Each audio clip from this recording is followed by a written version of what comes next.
I'm Matt Dixon, and welcome to the Purple Patch Podcast. The mission of Purple Patch is to empower and educate every human being to reach their athletic potential. Through the lens of athletic potential, you reach your human potential. The purpose of this podcast is to help time-starved people everywhere integrate sport into life. In today's show, we dig into high performance. And for so long, many of the tools and approaches that were used by pro athletes were simply out of the reach of us mere mortals. But the world has changed, and there is no better example than Inside Tracker, a simple blood draw that allows huge insights into your own biometrics.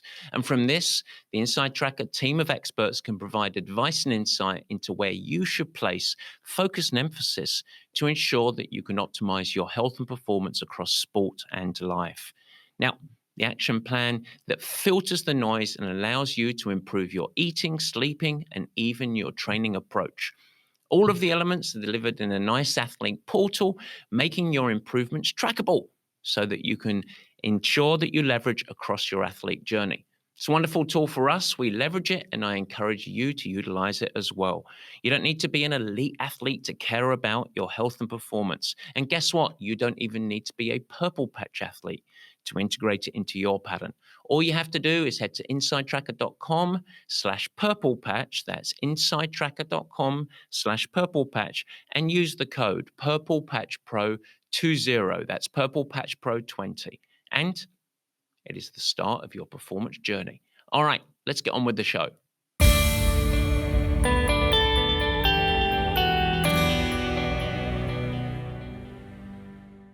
And welcome to the Purple Patch Podcast. As ever, your host, Matt Dixon. And this week, we're going to have a bit of fun. I'm going to put on my Ironman Master Coach because I'm going to talk about a sport that is evolving under our feet, professional triathlon. Now, I cast my mind back to about 5 years ago, and I was coaching at the time a full roster of professional athletes. And I made a speech to a few of those athletes, and I warned them, the sport is evolving. I encourage you to take action now. Shift your approach, or I'm afraid that the whole sport will bypass you. The steam train is coming. Well, guess what? I believe that change has come. The training approaches, the opportunities for professional athletes, some of the supporting elements around equipment, nutrition, and recovery, what it takes and what it means to be a professional triathlete. And while the future looks promising for the truly elite, we are experiencing right now genuine elevated levels of performance. Now, we're going to soon see this performance level in action with the looming Hawaii IRONMAN World Championships, but it goes well beyond this race. And so I thought today what we would do is cast our minds back over what professional triathlon was, but also frame how that sport has evolved. I even had some thoughts over what it might mean for us. And so today, it's quite a meaty one. So we're going to bypass Matt's musings. We won't do word of the week this week. We are simply, Barry, going to dive right in. Yes, ladies and gentlemen, it is time for the meat and potatoes.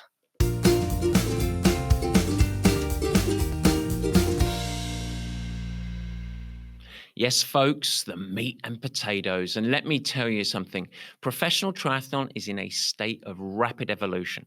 The depth of fields has never been greater. The performance levels are higher. The blend of hard work from the athletes being guided by applied science is closer knit than it ever has been before. And we sit in a hurricane of new understanding of many of the performance elements that foster athletes going faster. And so it's getting real, folks. It really is. And I thought it would be fun to dig into this. So what we first want to do is take a little pause and look back at the sport. Now, we're not going to go through a whole history today. We could be here all day. But it is important to provide maybe some personal reflection on the typical setup and approach of both my years as a professional triathlete, but also then a coach of professional athletes over the last 15 years or so. And so let's first think about my middling career at best. I was a professional triathlete in the late 90s to about 2005. And in many ways, I was really, really lucky. I got to compete amongst some of the most exceptional athletes in the history of our sport. I was emerging off of the back of legends such as Paula Newby-Fraser, Mark Allen, Dave Scott, Mike Pigg, Erin Baker. And at the time when I was competing, I was getting soundly beaten by the folks such as Peter Reed, Tim DeBoom, Craig Alexandra, Cameron Brown, Norman Stadler, while, of course, witnessing multiple women champions such as Natasha Badman, Laurie Bowden, Heather Fuhr, Michaeli Jones. And so when we think about that generation, what was the general approach back then? Well, I don't want to dumb it down too much because these were incredibly smart athletes. But in many ways, there was an element of a little bit of make it up as you go along. Now, that's not fair for me to say, but there are some important perspective that you need to draw from this and a few key points. The first is during the younger stages of the sport, which really extended into my time as an athlete, the sport was entrenched in much of a 70s and 1980s tough man type mentality. It was a very simple mindset where the overriding focus was a ton of miles, a lot of hours of training, but really little regard around the value of recovery, nutrition, strength training. The primary emphasis that was predominant in the professional field was get the work done and letting fitness and bravery and toughness be the main driver to who would excel. Now, among those really committed to the sport during those years, the smart ones, the really smart ones, were those that individually, on their own accord, integrated some of those missing elements. Those athletes that were really equipped and are able to actually self-manage and amplify focus on elements such as recovery and nutrition. And they tended to be many of the names that I just mentioned. They were the ones that optimized their talent potential and actually became champions. But in general, this was highly individual as a pursuit. There was little real access to cutting-edge technology, high-quality coaching, or much of the applied science that we see permeating the sport nowadays. It was culture-led and individually driven. In fact, most of the training advice that I got coming in was just stuff that was shared amongst athletes. And the fabric of the sport and the culture retained more of a professionalism aligned to paid adventurous than genuine, true professional sport. In fact, I remember in the early years of my professional career receiving advice of, hey, it's okay if you just have hamburgers at the turn point of the Hawaii IRONMAN. And my training was really linked together from a coach borrowing workouts from print pages of Triathlete magazine or other professional athletes. While always being told, you've got to get lighter, have a strict caloric deficit diet, all the while trying to do more training hours than my body was anywhere near equipped to actually absorb and positively adapt to. So most of the days of the training then were either moderately hard or very hard. And I was, of course, dumb enough to follow it along. Now, let's have a quick pause here and pay homage to some of those names that I mentioned. Because we should, if we think about the culture-driven and individual heroism that occurred out of that sport, think about just how good those athletes were. Not just their physical abilities, but for them to filter through that culture and that noise and have the right mindset, self-management, athletic IQ, and self-training management. Nearly all of the athletes that we began the show talking about in many ways were lone soldiers that were having to work it out themselves. It was still a new sport, and working it out they certainly did. And so that was my athletic career. That was what I went through. And of course, I was one of those athletes that had a pretty big engine, was probably not really suited for that professional sport because of my size and frame, but drove myself into the ground, making all of the mistakes and the patterns that much of the culture dictated at that time. So I then moved along and, of course, came out of overtraining and chronic fatigue. And I started as a coach, a backbone as a master's degree in exercise physiology, a pre existing coaching career in swimming, my own mistakes as an athlete. And my coaching focus was primarily focused on professional athletes from around the time that I finished my own career, 2005 or so, all the way to about 2020, right around when the pandemic occurred. Now, nowadays, I still maintain a few special projects, but the Purple Patch Pro Squad that sat at the very center of Purple Patch as a business, it was really those 15 years, about 2005 to about 2020. And look, we did really well as a group. We had more than 400 Ironman and Ironman 70.3 wins and podiums. We produced multiple world champions. And in these years, those pro athletes, when we think about professional triathlon at that time, it really began a major evolution in itself. And it was very different than my time as a professional competing athlete, but it was still a real struggle. And I want to outline this because many of the names that I'll talk about, these athletes had to achieve great performance still in a less optimal environment of professional sport. Now, I want to underline here that being a professional athlete, and particularly a professional triathlete, is absolutely a monk's life. It is nowhere near, absolutely nowhere near the romantic exhilaration that so many perceive that it might be. It is repetition after repetition after repetition of habits and very strong work. It is an incredibly simple existence with no real escape from the focus that it requires. Nothing in your mind is free from the focus and control around your sleep, your eating, your training, your recovery. And it is all in pursuit of competing at the very razor's edge of world-class performance. And the professional athletes that I coached over that time in the main were still on an individual mission. They had surrounded themselves with good support, but it had to be all driven by them. They had much greater access to coaching, but they had to pay for their coaching. Their equipment levels were much improved, but they still had to fight tooth and nail for support and access to that equipment. And they may have been lucky enough to train in a squad setting, but typically they were still responsible for all of their expenses and their travel to any training camps or any opportunities to be embedded in those squads. And all of that was invested in so they had the privilege of competing for awards in which prize purses would barely cover their training expenses, and sponsor bonuses would maybe support a couple of months of rent and food at best. There was no big support team of therapists and nutritionists and mechanics unless the athlete went out and paid for those mechanics and nutritionists and therapists themselves. And for even some of the very best in the world, it was still living paycheck to paycheck with very little security at all.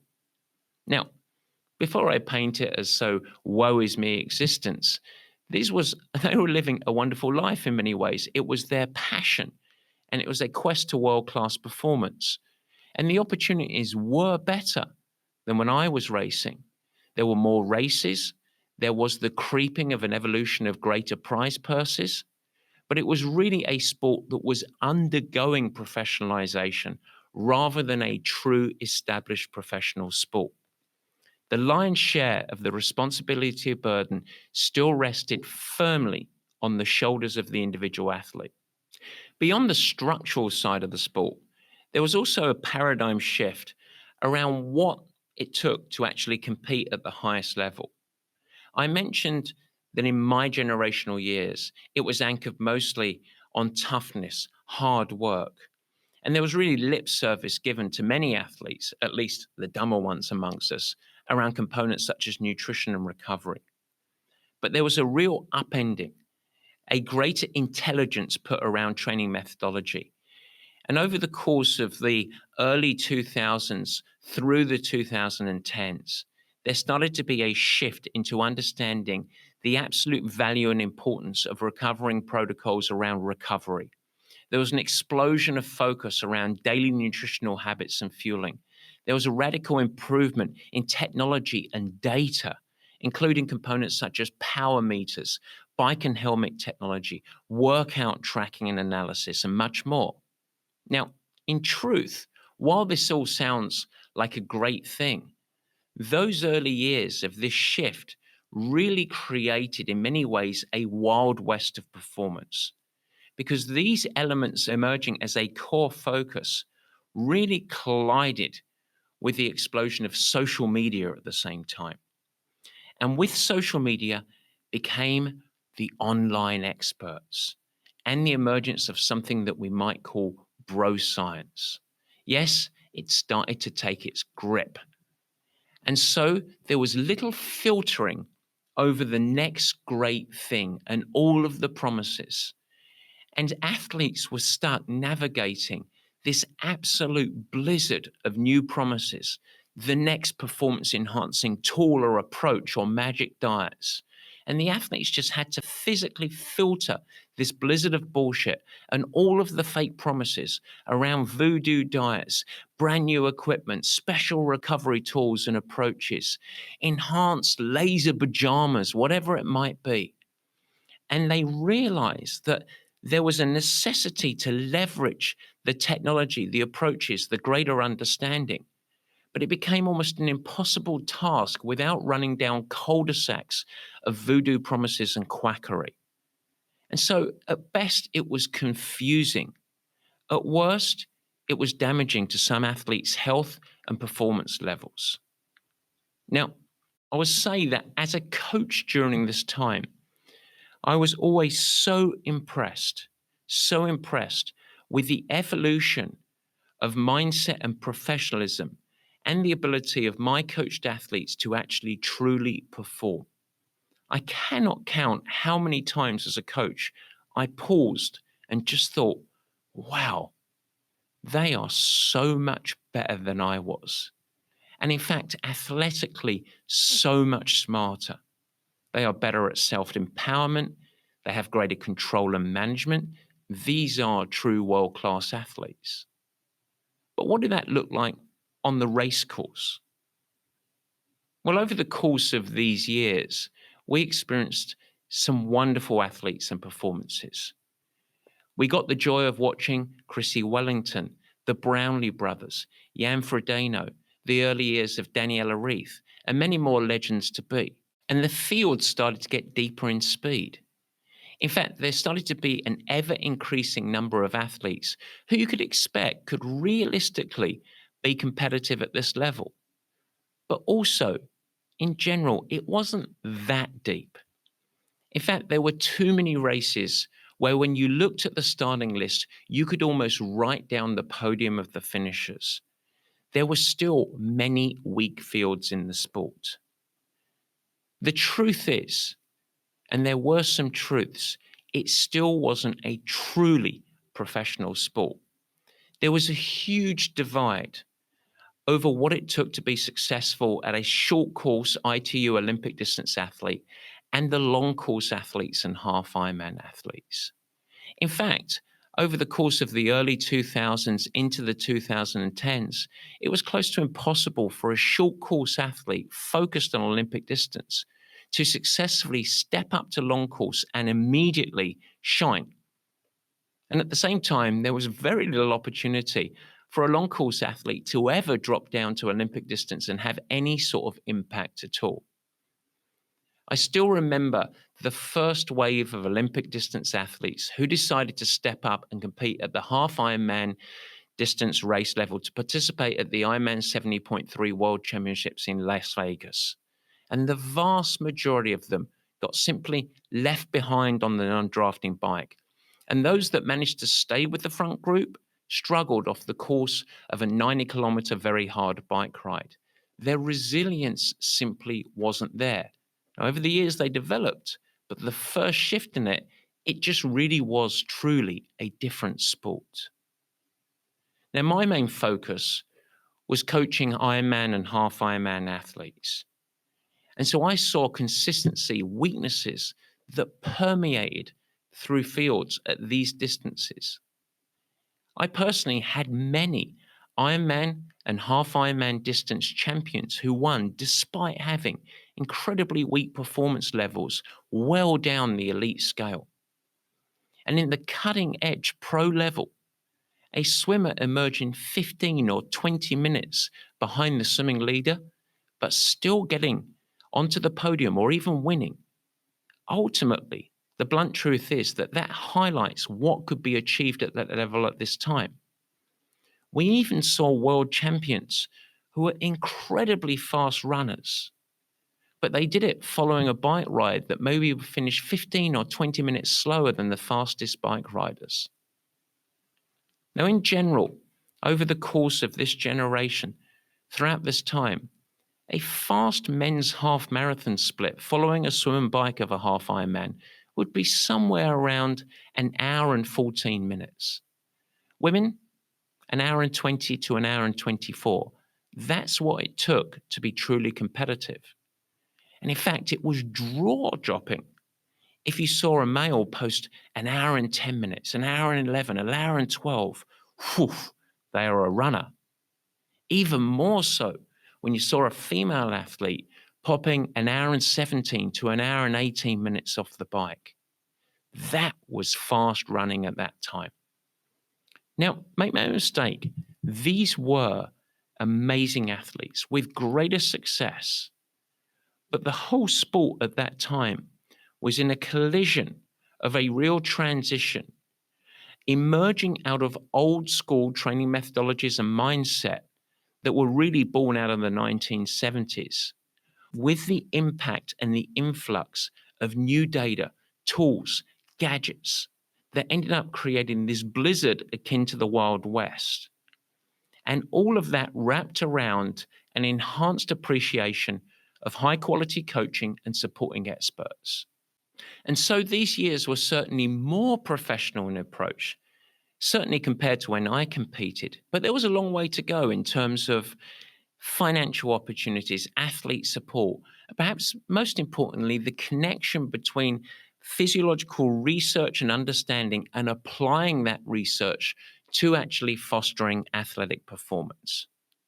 In fact, if I reflect on my role as a coach, when I was guiding a professional athlete, I was almost wholly responsible not just for training and road mapping and career development. Of course, that would be my central role as a coach, but I often found myself supporting with logistical planning, trying to facilitate and support an athlete securing sponsorship, even some contract negotiations and advice around brand and social media. Sometimes even trying to source additional employment for the athlete so that the athlete can maintain their focus on their primary mission of being a world-class athlete. I cannot think of many other occupations in where there was such a stark divide between the effort and the commitment required to be world-class and the inspiration of the results that it actually yielded. Whereas there was just sparse financial returns that came from that effort. Maybe I can, teaching, nursing, but you get the point. You see, to be a pro over these years could mean several things. There was, of course, at the top end of the sport, some of the finest to ever grace the stage of triathlon, and they were evolving performance levels. There was a mix of very good athletes also, and they were able to compete at the highest level. But through the harsh lens of world-class sport, these athletes were still honestly really lacking in a key area or discipline. We saw drastically weaker swimmers. We saw poor bike riders relative to the rest of the field. We saw runners that were strong and resilient, but not to the level of a true professional athlete, or at least what you might think of a true professional triathlete. And to cap this whole situation off as well, the professional fields were made up of too high of a percentage of athletes that were simply, in honesty, nowhere near the performance level of what should truly warrant the label of professional. We had athletes participating in the pro field, but routinely finishing 30, 45, 60 minutes behind the podium. Across every level, objectively, all three disciplines, we had athletes that were labeled pro, but couldn't swim, bike, or run fast enough to be competitive. And it was seldom these athletes' fault, because the qualification levels were loose, relatively easy to access. And when an athlete did establish the qualification levels, so many other athletes and coaches would say, go for it, go and race at that level, learn the ropes from the inside. But there were consequences of this approach. The first was that the athletes that tried to step up in level and were nowhere near good enough had a very rapid loss of confidence. Their love for the sport evaporated, and most of these athletes had quit within a year. But another result was there tended to be a corruption of the women's professional field, where we often had female pros that were much faster than the slower end of male pros. And those male pros got caught up in the women's race dynamics, causing confusion and race-changing impacts. And so if we pause and looked at many of the pro fields throughout this time, the typical analysis would be, and it sounds harsh, but shallow in depth, a sprinkle of potential winners at best, often arriving for an athlete with a clear core weakness in one of their main disciplines that constitute triathlon. Now, this isn't negative or insulting of these athletes. What it is sport. And many of these athletes were absolutely marvelous. And I managed to coach some of them, and it was a joy. They were performing at the highest level of one of the toughest sports available. And they were doing so self-supporting, making it happen off the back of their own work ethic and their own financial risk. These are, make no mistake, simply amazing people, excelling within a culture and a framework of what the sport was at the time. But all of that is simply a backdrop to now, the evolution. Because we are experiencing a tidal wave of the evolution of the sport. Folks, there is no hiding anymore, because I believe that the sport has changed. And many, including me, saw this coming. Some athletes have walked their way through and have been caught out. But I'm going to highlight 6 main principles that I've observed over the changing of the sport. Now, before we dig into these, I do want to make a key point of the lens that I'm viewing this from. In general, I believe that sport has a wonderful and important role in all of our lives. It is inspiring. It could provide excitement, inspiration, something for many of the up-and-comers to really aspire to and dream of competing at. It showcases the value of our commitment, our focus, our teamwork, our dedication, and more. And in fact, you competing and committing to a tough challenge and embracing the journey of in sport, you will, by proxy, improve your health. It's going to provide satisfaction and also a vault of huge lessons that you can go and apply to business and life. And so the value and the rewards of sport extend well beyond win or lose, podiums or qualifications. But what we're talking about today, we're talking about professional world-class performance.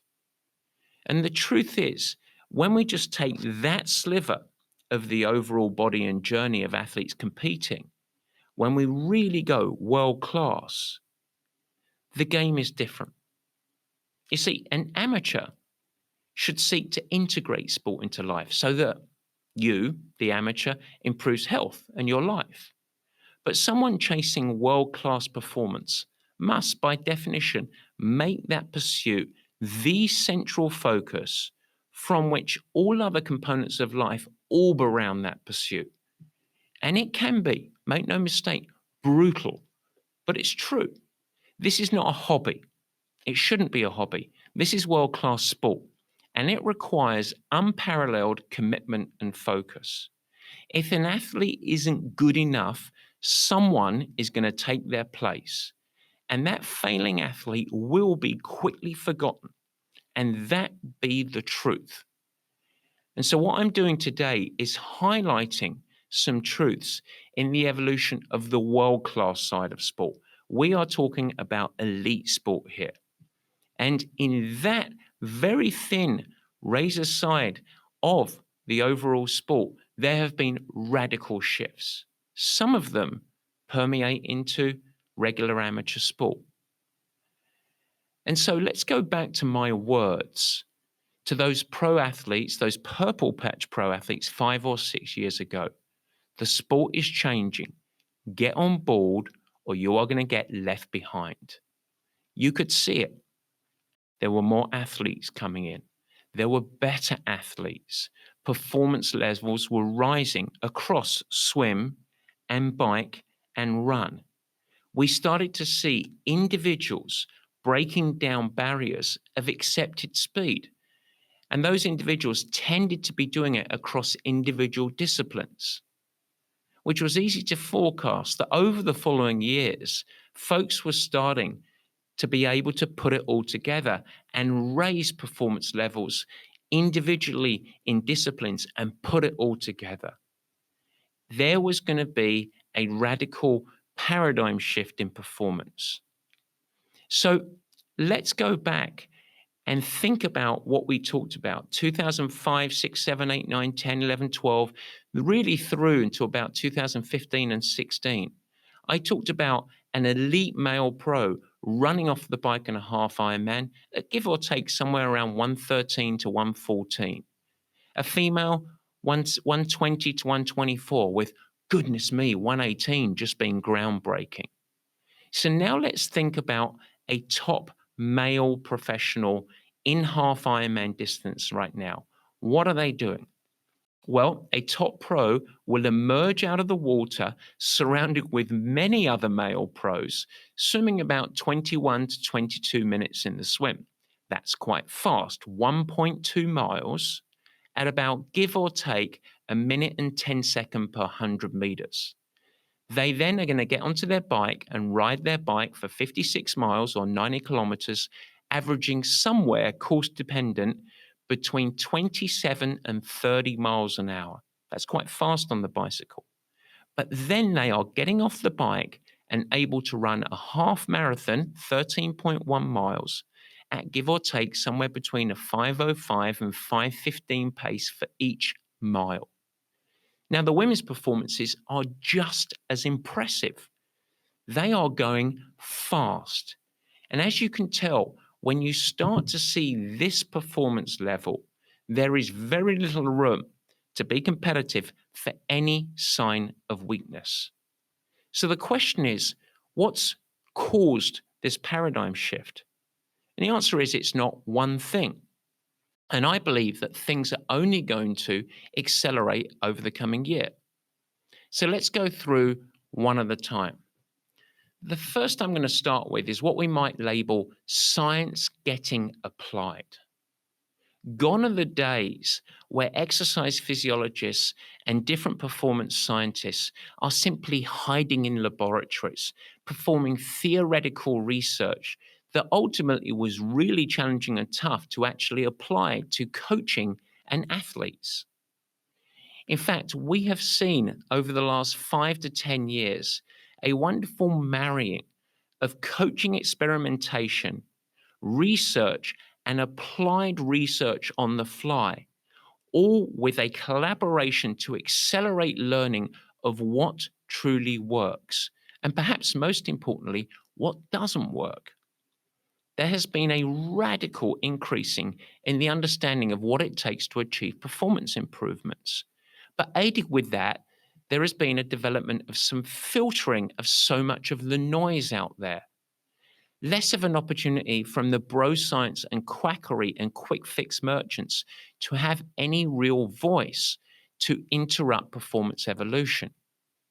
For so often, there was a real divide just a practical divide between academia and coaching practice, or at least the inability to connect the dots and make best-in-class understanding easily applicable by coaches and athletes. And it's changed. There's been an increase in information sharing. There's been greater collaboration. Coaches are less isolated now and tend to have much better resources, even if some of the resources are coming through, yes, that dreaded social media. Now, some of the best examples of this are some of the training setups that we start to see now, more team focused.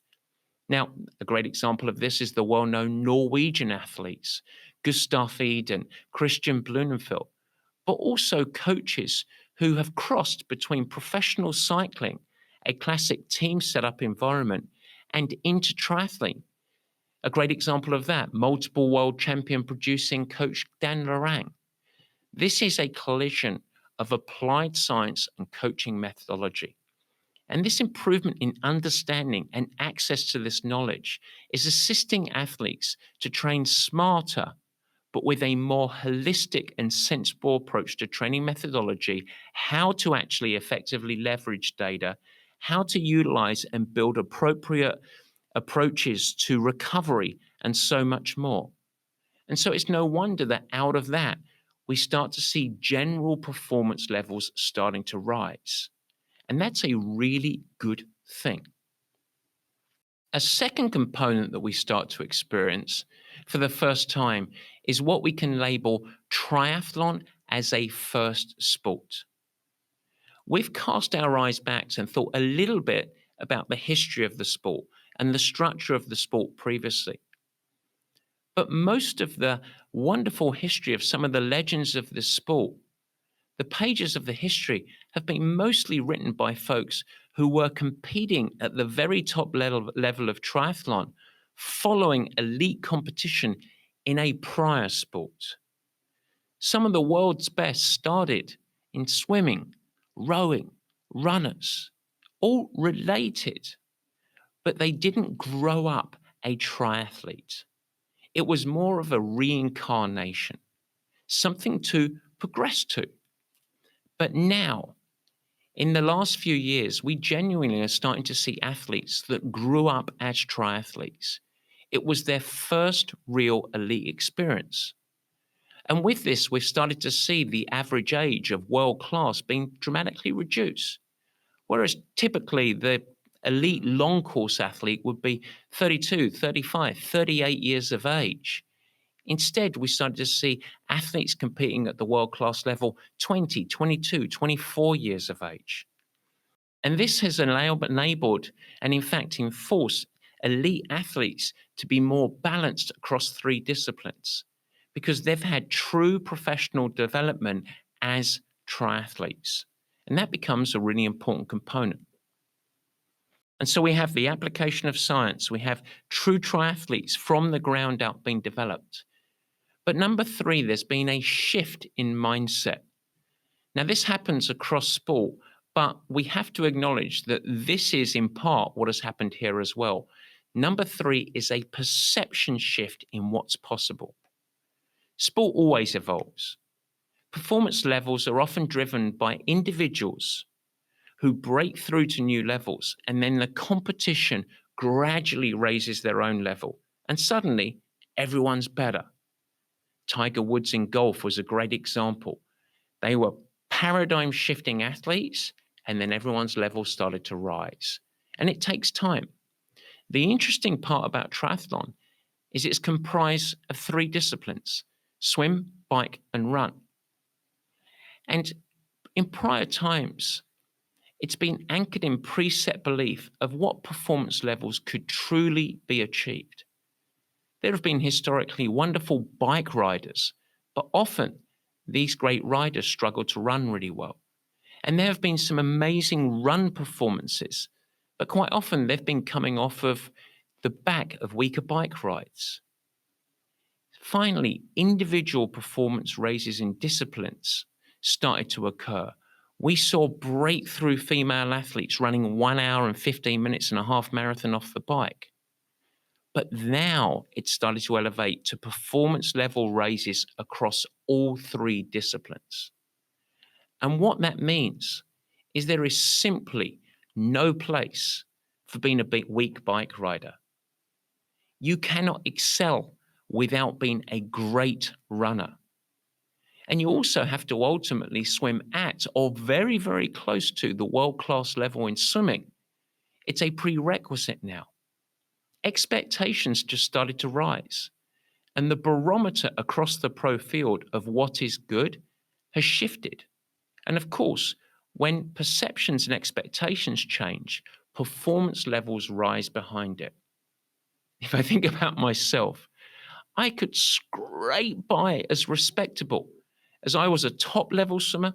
I was a very strong rider, and then I ran like a donkey dipped in cement. Well, in today's world, I would be scraping by with the female pros and losing at that. It is simply a different sport. So we have three components here. Of course, it goes well beyond mindset and expectations to really facilitate a paradigm shift in sport. But there is a huge one, and that's nutrition and fueling. This has been the driver of great performance gains, particularly as we extend into long course racing. When I was an elite athlete, nutrition science was, in honesty, misunderstood. And it often led to a loose structure of a somewhat random approach to many athletes. We understood that fueling and hydration was important, but we didn't know enough to truly nail best performance return. Add to this, I reflect on the early years of my own coaching of professional athletes, where we saw the majority of athletes, nutrition scientists, and coaches, myself included, trying to actually minimize caloric replenishment. It was all about going under the radar, just consume enough fuel. And the mission behind that was to try and allow performance, but also limit gastric distress. I remember recommending athletes aim to fly under that radar, try and take in the minimal possible. We want to fuel you, it's important, but we want to keep your stomach clear. Now, at the same time, research was backing us up. Peer-reviewed research stated that it is impossible, that there was no way that more than 60 grams of carbohydrate could be consumed by an endurance athlete, absorbed and utilized. And so if research was driving this and coaching was driving this, and there was a lack of understanding, we then had on top of that athletes trying all sorts of combinations of electrolytes, hydration, and fueling approaches. And so, of course, the outcome of that was a high frequency of low sugar crashes, or what you might call bonking. And at the same time, it was really prevalent to see athletes going through huge bloating and gastric distress. It was always labeled the fourth discipline because it was such a struggle for so many athletes.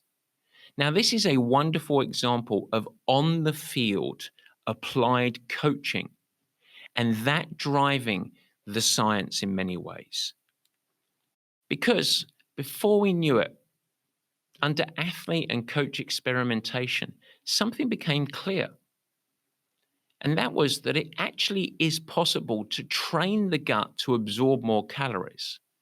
And on top of that, we started to understand that athletic performance would actually rise and benefit from consuming more calories.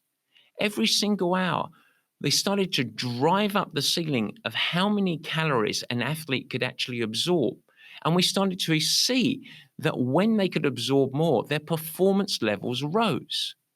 And so now, rather than there is a glass ceiling of 60 grams of carbohydrate, it is very common to see elite athletes consuming 90, 100, up to 120 grams of carbohydrate an hour, double the caloric replenishment, and on top of it, benefiting considerably from doing so. Research is now validating and in many ways catching up to this. And this has proved to be a genuine and serious performance paradigm shift, particularly in long course racing. Those that are benefiting from it, they're bonking less and experiencing less gastric distress. Now, even if I bring this all back to myself, which I know it's not about me, I recently did the Alt Route, that 7-day riding challenge, and I had a weirdly magical shift in my fueling experience because I had gone through my whole athletic life having to navigate some gastric distress or having some sugar crashes. And by adopting this approach and training my gut, just having it be a non-factor, stable energy whenever I needed it. Of course, on top of it all, it certainly improved my capacity to recover, and that has a huge imprint on the effectiveness of an athlete's training, and therefore dovetails to better racing performance. Let's talk about equipment number 5. There's 2 more to go, but this one's pretty simple. A radical improvement in equipment levels and how to optimize that equipment. I think there's 2 components to this. The first is the great investment in design and engineering that we've experienced across bikes and all of the related equipment. And that's allowed huge return in speed with evolved geometry, equipment design, and more. But there's also been an understanding shift on the best bike position and the equipment surrounding it to leverage speed return. In addition to this, components such as racing suits are improved. They're more comfortable, they're faster, they've got special fabrics, they're more efficient at cooling and dissipating heat. And of course, running shoes have evolved. And the appreciation that minimalist shoes, the old racing flats, are probably not the fastest option when you start to apply a racing flat over the course of long distance racing. And so now we have light and fast, but also cushioned. And that enables greater run performance. Now, there's so much that we could go into equipment evolution, but it's suffice to say that gimmicks are less dominant now. There is a smarter filter going on, and the access to all of this equipment is much more democratic. The final component that we want to dig into, let's just pause and take a deep breath. We've got equipment, we've got nutrition, perceptions have shifted. There's a great transition of applied science that goes in. But the final component that I want to talk about is something that many people haven't really realized, and that's the fabric of the structure of the sport. I think this is important because I think this is the one that could have a seismic imprint on professional triathlon over the course of the coming 3 to 5 years and what it means and takes to be a successful pro. In the last couple of years, we've seen a radical shift in the opportunity for pros. They have more opportunity to receive financial reward for their efforts. Now, we still have right at the center of the sport the Hawaii IRONMAN World Championships, the Ironman 70.3 World Championships, and those are still pillars and backbones of the sport. But the Professional Triathletes Organization, commonly known as the PTO, has emerged in a key player for supporting athlete interests and providing serious earning opportunities, and of course, the potential to drive the sport, professional triathlon, into a different commercial level. The ultimate success of the PTO and that quest, well, that's to be determined. But the one thing I will say is they do have serious momentum. And in addition, on their team, they have some serious experts. And they have created momentum in the midst of a pandemic, a very challenging environment. And so, with any organization, there has been some growing pains. There have been some missteps. But where they sit right now is a great platform and an opportunity.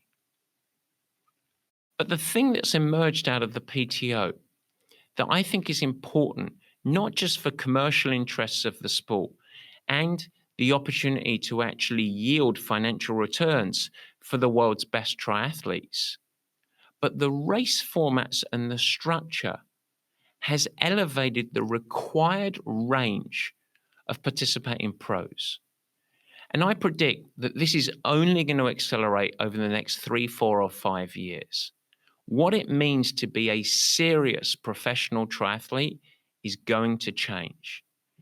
I think that we will hear much less of, oh, I'm a long course athlete or I'm a short course athlete. And instead, there is just going to be an elevation of performance level. There is no doubt that to be at the top end of the sport and actually creating real earning opportunity, an athlete can have no weakness. But in addition to this, athletes are going to need to have range. They must be able to be fast over 2 hours and fast over many hours of racing. And we have some great example of athletes that are leading the way here. Gustav Eden, Lucy Charles, Christian Blumenfeld. These are the archetypes of what the next generation of serious professional triathletes are going to be based around. They are going to be fast and they can go long, and they will have no weakness. And what will happen here is that classic archetype of a long course racer, the big diesel engine, I'm quite fast, but I can sure go long. Those athletes, it is the blunt truth of world-class sport, they will be left behind. It's inevitable. We are going to start to see a filtering of truly world-class sport. And in many ways, it's cruel. But instead of complaining about shorter formats, the true world class are going to develop the required capacity to have range of speed. They're going to be ready to be highly competitive at the Hawaii Ironman World Championship, but also perform at the very highest levels across all three disciplines in Ironman 70.3 and the 100-kilometer type distance. We are going to see a true blending of the professional athlete. Now, I'm not sure about the Olympic distance. That might still have its own personality. But I tell you what, we are going to see very, very fast athletes across all three disciplines, and there is going to be very little wiggle room for anyone else to shine. This all adds up, pros that are listening. The train is leaving the station. It is time to radically rethink what world-class performance is. And I encourage you to shape your expectations and performance level around what is coming rather than even what is now.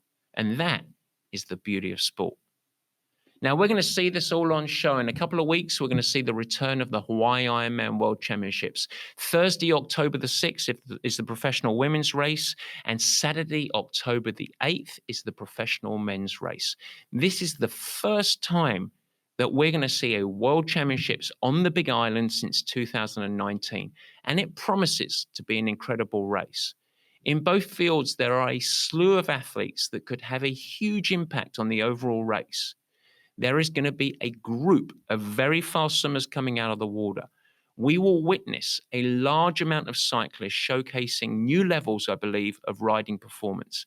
And it's anyone's guess if we're going to see a whole new running performance level in the run. The caveat of that race is it's Kona, the Hawaii Ironman.